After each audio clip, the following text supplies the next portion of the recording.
Tahu gak salah satu pahala yang besar tuh, ibadah yang paling besar pahalanya tahu apa? Sabar dengan keluh kesahnya istri kita. Itu ibadah loh. Ngambeknya dia kita sabarin, rewelnya dia kita sabarin, ngamuknya dia kita sabarin. Bener nih, saya ngomong bukan bercanda, betul apa adanya. Itu ibadah tuh dari orang laki seperti itu, kesabaran itu ibadah yang paling besar pahalanya. Tahu kenapa? Allah menyandingkan kesabaran dengan sholat. Wasta'inu bis sabri was shalah. Dan jangan bilang, wah bini kita rewel banget. Enggak. Ini saya ngomong begini nih, yang pada suka ngeluh, oh bininya rewel, karena kamu bukan di posisi si istri sih yang kerja siang malam. Iya, coba kalau kamu di posisi istri kamu, iya, persis kamu sama dia, bakal rewel, bakal ngambek.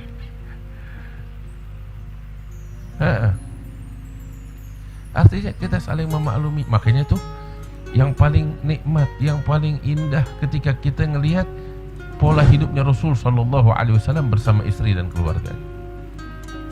Paling maklumnya orang, nggak pernah mencemooh istrinya, nggak pernah mencemooh siapapun, bahkan membantu istrinya, keluarganya di dalam urusan rumah. Sallallahu Alaihi Wasallam tahu apa yang dilakukan oleh istrinya berat, dibantu sama Nabi Muhammad. Tuh Nabi Sallallahu Alaihi Wasallam tuh kesibukannya di rumah ikut motong daging sama istrinya di dapur, bahkan ikut ngiris labu. Nabi sendiri yang ngiris labu.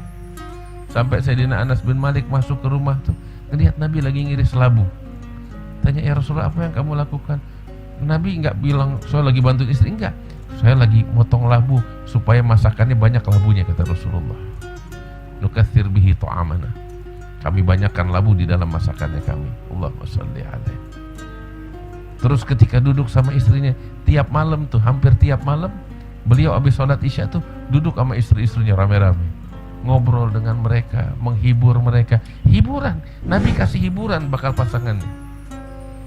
Ya zaman dulu kan gak ada televisi kayak sekarang begitu, tapi itu Nabi duduk apa? Cerita sama mereka. Cerita, macam-macam ceritanya. Kadang kalau bahasa kita tuh cerita dongeng. Walaupun apa yang diucapkan oleh Nabi Muhammad SAW bukan dongeng, tapi kebenaran, fakta sejarah. Nabi cerita tentang apa tahu? Lagi duduk sama istri-istrinya tuh, Nabi cerita tentang ada wanita-wanita 11 orang di negeri Yaman. Mereka tuh lagi ngegosip, ngomongin suami-suami mereka. Yang satu ngomongin baik, yang dua ngomongin buruk, yang tiga ngomongin yang baik dan yang buruk.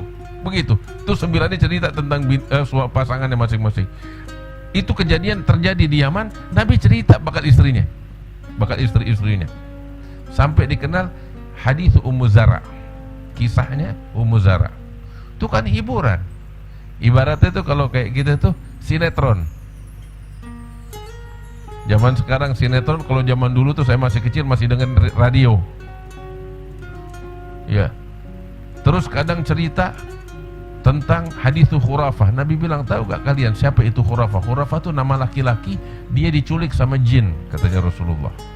Diculik sama kaum jin, tinggal di negerinya jin sekian lama. Terus akhirnya dibebaskan setelah ditawan oleh kaum jin di negerinya mereka, dibebaskan oleh jin. Sehingga dia itu seringkali cerita tentang hal-hal yang menurut orang gak masuk akal, yang dia saksikan di negeri jin. Sehingga ketika orang tuh dengarnya dari ini kan namanya khurafah, mereka bilang ini ceritanya khurafah, cerita yang mengagumkan, akal nggak bisa mencernanya, tapi memang kejadian.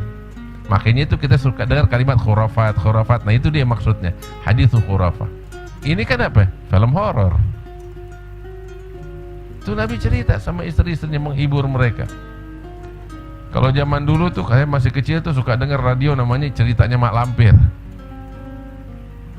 Nah, intinya Nabi menghibur mereka, kasih hiburan bakal istrinya, bakal keluarganya. Dan apa yang beliau lakukan? Itu ibadah. Itu ibadah.